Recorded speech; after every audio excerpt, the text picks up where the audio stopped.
ఏదైనా ఒక మంచి ఇన్సిడెంట్ జరిగితే చాలు, నాకే ఎందుకు జరుగుతుంది, ప్రతిసారి నాకే ఎందుకు మంచి చేసేస్తున్నావు అని దేవుణ్ణి అయితే అస్సలు ప్రశ్నించాం కదా. సేమ్ నేను కూడా అంతే. కానీ ఒక బ్యాడ్ ఇన్సిడెంట్ జరిగితే చాలు, నాకే ఎందుకు ఇలా జరుగుతుందని చాలా బాధపడతాను.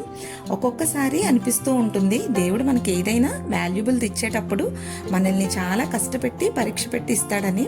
ఎందువల్లంటే అది మనం జాగ్రత్తగా చూసుకుంటామా లేదా అని చెప్పి మరీ ఆలోచించి మన దగ్గరికి తీసుకొచ్చి ఇస్తాడేమో.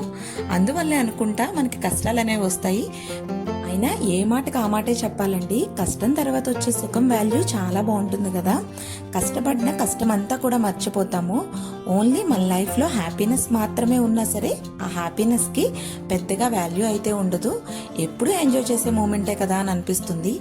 బట్ వన్స్ మనం డిఫికల్ట్ సిచ్యువేషన్ నుంచి బయటపడ్డ తర్వాత వచ్చే హ్యాపీనెస్ చాలా బాగుంటుంది.